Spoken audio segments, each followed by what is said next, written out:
공식 선거운동 첫날 양천구청장 후보들은 저마다 출정식을 열고 국민들의 지지를 호소했습니다. 중단 없는 발전이냐, 변화를 통한 발전이냐를 두고 두 후보의 본격적인 선거전이 시작됐습니다.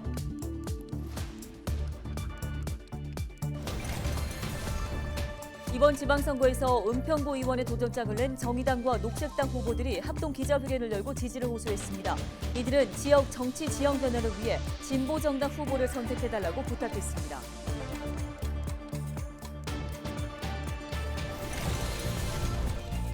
지방선거 후보자들은 이번 달 31일 자정까지 차량 유세 등의 선거운동을 할 수 있습니다. 이 기간에 후보자와 유권자는 무엇을 조심해야 하는지 자세히 살펴보겠습니다.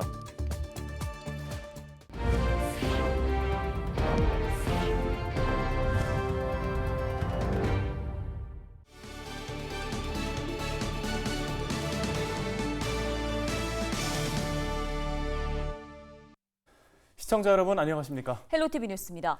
6일 지방선거의 공식 선거운동이 시작됐죠. 양천구청장 선거에 나선 김수영, 이기재 후보 역시 본격적인 선거전에 돌입했습니다. 네, 두 후보 모두 선거에 출마한 같은 당 후보들과 함께 유권자들의 지지를 호소했는데요. 관련 소식을 김진재 기자가 취재했습니다. 같은 색 옷을 입은 지지자들이 손을 흔들며 환호합니다. 유세 차량 앞에서 춤을 추는 사람들도 있습니다. 양천구청장 후보들이 선거전에 돌입했습니다. 더불어민주당 김수영 후보는 첫 공식 일정으로 목동역 앞에서 공동 출정식을 열었습니다. 현장에는 양천 지역에 출마한 광역 기초의원 후보들을 비롯해 황희, 이용선 국회의원이 참석했습니다. 김수영 후보는 신정 신월지역 주택정비사업 등 지난 8년간의 구정 성과를 강조하며 중단 없는 양천 발전을 이루겠다고 말했습니다. 초보자에게 양천구를 맡길 수 없습니다. 지금까지 해온 것 다시 가서 업무 보고받고 현황 파악하다 4년 또 시간 보낼 수 없습니다. 양천의 발전 중단 없이 가야 합니다. 국민의힘 이기재 후보는 출정식에 앞서 오세훈 서울시장 후보와 합동 유세에 나섰습니다. 유세가 벌어진 목동 현대백화점 주변에는 서울시의원 후보 등 양천 지역 선거에 나선 국민의힘 후보들도 함께했습니다. 이기재 후보는 목동 아파트 재건축 등 풀어야 할 현안이 많다며 도시 전문가인 자신이 양천구의 해묵은 과제를 해결하겠다고 말했습니다. 도시 전문가입니다. 그리고 16년 동안 원희룡 국토부 장관과 함께 많은 일을 해왔습니다. 이제 이기재가 양천구청장이 되어 양천구의 수건과제 제대로 해결해 보겠습니다, 여러분. 중단 없는 발전을 내세운 김수영 후보와 발전을 위한 변화를 강조한 이기재 후보. 공식 선거운동이 시작되면서 두 후보의 맞대결이 점점 열기를 더하고 있습니다. 헬로티비 뉴스 김진재입니다. 은평구 기초의원 선거에 도전장을 낸 진보 4당의 단일 후보들도 기자회견을 시작으로 선거전에 돌입했습니다. 녹색당과 정의당, 진보당, 노동당 등 진보 4당은 6일 지방선거에서 후보 단일화를 결정했는데요. 정의당과 녹색당은 19일 은평구의회 앞에서 합동 기자회견을 열고 이번 선거에서 진보정당 후보를 선택해달라고 호소했습니다. 이들은 거대 양당만 존재하는 은평 지역의 정치는 갈등만 있을 뿐 주민의 삶을 바꾸지 못했다고 지적했습니다. 그러면서 여성, 노동자, 장애인, 기후위기 취약계층 등 다양한 주민들의 목소리가 구의회에 반영되기 위해선 지역의 정치 지형을 바꿔야 한다고 주장했습니다. 정의당은 이번 지방선거에서 은평구 기초의원 선거에 2명의 후보를, 녹색당은 1명의 후보를 냈습니다.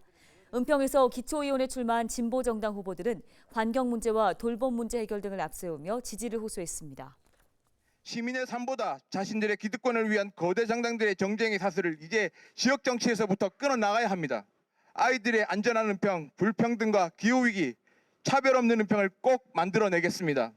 정치의 다양성을 갈급하게 느끼는 주민께서는 최소 2인을 뽑는 기초의원 선거에서라도 진보정당 후보를 선택해 주십시오. 기후위기 취약계층이 많은 은평입니다. 기후위기 불평등을 해소하는 기후정의 조례, 예산, 직제 마련하겠습니다. 6일 지방선거가 13일간의 열전에 돌입했습니다. 공식 선거 기간 할 수 있는 것과 해서는 안 되는 것들이 있는데요. 양진호 기자가 자세히 알려드립니다. 그동안 명함만 나눠줬던 후보들. 공식 선거 기간이 시작되면서 본격적인 거리 유세가 가능해졌습니다. 확성기를 활용한 대중 연설이 시작되는 겁니다. 유니폼을 입고 어깨띠를 두른 등록 선거 사무원들의 선거 운동도 막이 오릅니다. 이런 선거 운동은 선거 전날인 31일 자정까지만 가능합니다. 하지만 전자우편이나 SNS, 문자 메시지를 활용한 선거 운동은 선거 당일까지 할 수 있습니다. 후보자나 선거운동원이 개개의 유권자를 직접 찾는 호벌 방문은 엄격하게 금지됩니다. 동창회나 산악회 등 개별 모임을 통한 선거운동 역시 단속 대상입니다. 불편을 줄 수 있는 확성기, 녹음기 사용은 아침 7시부터 밤 9시까지로 제한됩니다. 특히 이번 선거부터 확성장치 소음 기준이 적용돼 127데시벨을 초과해서는 안 됩니다. 시 도지사 후보자용은 150데시벨 미만까지 허용되는데 바로 앞에서 들리는 자동차 경적 소리가 110데시벨 정도라 해당 기준이 의미가 있냐는 지적도 있습니다. 전화를 이용한 선거운동도 밤 11시부터 다음날 아침 6시까지는 할 수 없습니다. 허위사실 유포, 비방과 같은 흑색 선전은 강력 처벌 대상입니다. 돈이나 선물을 주고받거나 음식을 대접하거나 얻어먹는 것 역시 엄격히 금지됩니다. 선거에 관하여 금전, 음식물 등을 받으면 제공받은 금액 또는 음식물 등 가액의 10배 이상, 50배 이하에 상당하는 금액의 과태료가 최고 3천만 원까지 부과되오니 사전투표는 27일 금요일과 28일 토요일 이틀간 실시됩니다. 이번 선거는 선거 연령을 만 18세로 낮춰 치르는 첫 선거입니다. 2004년 6월 2일 이전 출생자부터 투표권이 주어집니다. 만 18세 유권자는 모두 21만여 명으로 집계됐습니다. 현행과 같은 격리 의무가 유지될 경우 코로나19 격리자 등은 사전투표 2일차에는 18시 30분부터 20시 사이에, 선거일 당일에는 18시 30분부터 19시 30분 사이에 투표를 하실 수 있습니다. 선거범죄 총력 대응 체제에 돌입한 경찰은 벽보, 현수막 훼손에 대해서는 선거 후에도 끝까지 추적해 처벌할 방침이라고 밝혔습니다. 헬로티비 뉴스 양진호입니다.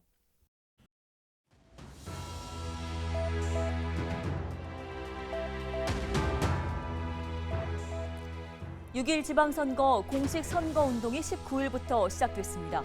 거리 곳곳에서는 유세 음악이 울려 퍼지고 후보자의 플래카드도 곳곳에 걸려 있죠. 각 정당별로 도지사나 시장 등 단체장 선거나 광역, 기초의원 선거 경쟁이 치열한데요. 유일하게 정당 공천이 없는 선거가 있습니다. 바로 교육감 선거입니다. 초중고 교육 행정을 총괄하는 교육감은 지역의 교육 대통령이라 불릴 정도로 막강한 권한을 갖습니다. 수조 원대 달하는 지방 교육 재정뿐 아니라 교원 인사권, 또 학교 설립과 이전, 폐교 권한도 교육감이 행사하게 됩니다. 하지만 교육감 후보는 정당 소속도 아니고 또 투표할 때 번호가 주어지지도 않는 탓에 늘 깜깜이 선거가 되곤 하는데요. 그렇기 때문에 후보 개개인이 어떤 사람인지를 꼭 확인해 보셔야 합니다. 지역의 일꾼을 뽑는 6일 지방선거, 특히 우리 아이들의 미래를 선택하는 교육감 선거에 대한 유권자들의 관심이 절실합니다. 데일리 브리핑이었습니다.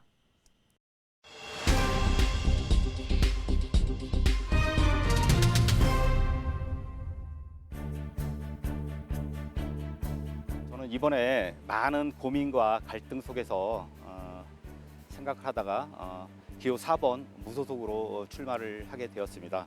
당을 통하지 않고는 당선이 어려울 거라고 말씀을 하는데 저 또한 그런 생각을 갖고 있습니다. 제가 이번에 출마를 하지 않으면 우리 지역과 아무런 관련도 없는 두 후보가 무투표로 당선이 되게 돼 있더라고요. 그래서 저는 그래도 지역의 대표자가 되려면은 그래도 아무래도 지역의 얼굴도 알리고 지역에서 어떤 일을 할 계획인가를 지역 주민들에게 설명하는 것이 맞다고 생각이 돼서 제가 후보로 등록하여 3명의 후보가 이번에 선거를 치르게 되었습니다. 저는 현재 우리 지역에 직면해 있는 문제를 해결하고자 먼저 생각을 하고 있습니다. 먼저 수색동에는 그 수색 14구역 햇빛마을에는 3080 도심 공공주택 복합 사업이 신청을 했는데요. 거기가 지금 고도 제한에 걸려서 문제가 지금 해결되지 않고 있습니다. 그 문제부터 조속히 해결하도록 하고요. 후일 시장이 있었는데 지금 한 5년 동안 방치되어 있어가지고 혐오 시설로 되어 있습니다. 그것도 조속히 해결을 하겠습니다. 증산동은 증산 4구역이 이번에 작년 연말에 공공 주택 복합 사업으로 선정이 됐습니다. 그런데 그 용적률을 좀 올려서 보도 제한을 풀어서 더 높은 층으로 만드는 일을 해야 된다고 생각이 됩니다. 주민들이 또 원하고 있고요. 그다음에 연서중학교 이전 문제도 조속히 처리하도록 하겠습니다. 그리고 증산 초등학교 앞에 증산 존치 1구역도 지금 이번에 공공 재개발을 원하고 있는데 그 문제도 조속히 처리되도록 열심히 노력하겠습니다.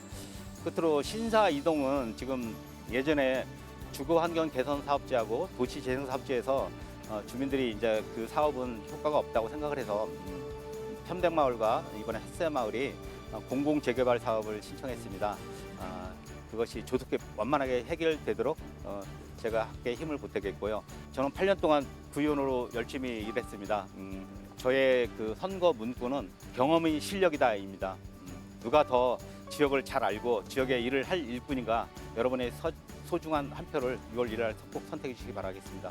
감사합니다.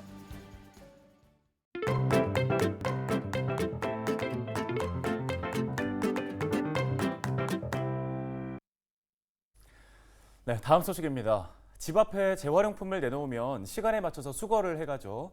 수거된 재활용품은 자원 회수 시설인 재활용품 선별장으로 가게 됩니다. 이곳에서 자원으로 재탄생할 재활용품이 가려지는데요. 네, 어떤 방식으로 재활용품을 선별하는지 그리고 얼마나 재활용되는지 알아봤는데요. 헬로티비 뉴스가 새롭게 선보이는 코너 기자가 간다에서 예천군 생활자원회수센터의 오후를 담아봤습니다. 홍하영 기자입니다.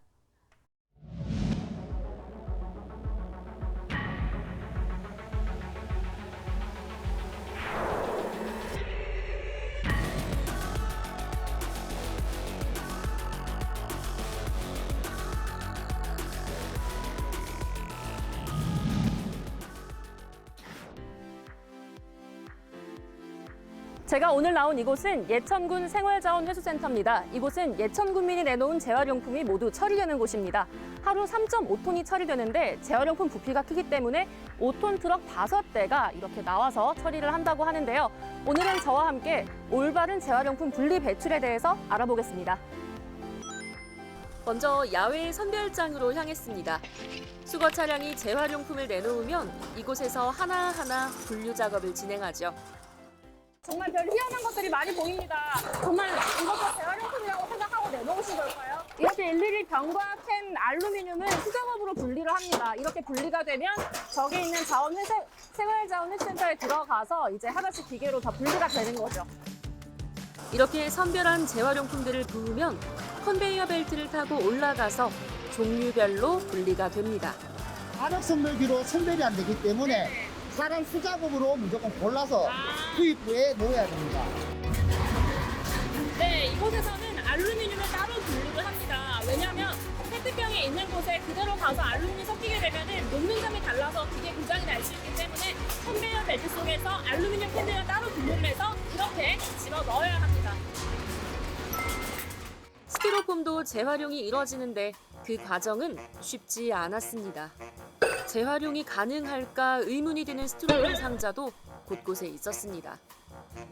청소 이렇게 보시게 되면 이물질이 너무 많이 붙어서 저희들이 칼로 빗겨도 안 되고 안고도 해도 작업이 안 됩니다. 고생고생하며 분류했는데 재활용률은 54%에 불과했습니다. 나머지는 일반 쓰레기로 버려지는 거죠. 분리 배출하시는 과정에서 세척이 안 되거나 아니면 이제 이물질이 섞여 있거나 해서 재활용 안 되는 경우도 많이 발생하고 있습니다. 재활용품일까 아닐까 애매한 것들이 참 많은데요. 이럴 때는 환경부가 내놓은 휴대폰 어플 내 손 안의 분리 배출을 이용하면 재활용품인지 아닌지 좀 더 쉽게 구분할 수 있습니다. 이를테면 종이는 재활용이 됩니다. 하지만 이렇게 코팅된 잡지나 카드 영수증으로 쓰는 감열지는 재활용이 안 됩니다. 그렇다면 한쪽 면이 코팅된 이 종이컵은 어떨까요? 재활용이 됩니다. 하지만 재활용품, 다른 종이와 분리 배출을 해야 하는 이유에 대해서는 이렇게 잘 적혀 있죠. 네, 다음은 요즘 입지가 줄어든 CD입니다. CD는 재활용이 안 됩니다. 플라스틱의 일종인 폴리카보네이트로 만들었습니다만 전자기록이 가능하도록 염료로 코팅했기 때문에 따로 플라스틱만 분리 배출하기 어렵기 때문입니다. 마지막으로 못과 나사입니다. 이건 누가 봐도 고철이기 때문에 재활용이 가능합니다만 종량제 봉투에 담아서 버려도 됩니다. 자력 선별 과정을 거쳐서 다시 골라내기 때문입니다. 하지만 분리배출을 한다면 선별 작업 과정을 생각해서 좀 더 안전하게 배출하면 좋겠죠. 1995년부터 시작한 쓰레기 분리배출. 하면 할수록 번거롭게 느껴질 때도 있지만 그 수고로움을 견디면 쓰레기는 자원으로 재탄생합니다. 우리가 사는 이 땅을 위해 조금 더 부지런해져 보는 건 어떨까요? 기자가 간다, 홍하영입니다.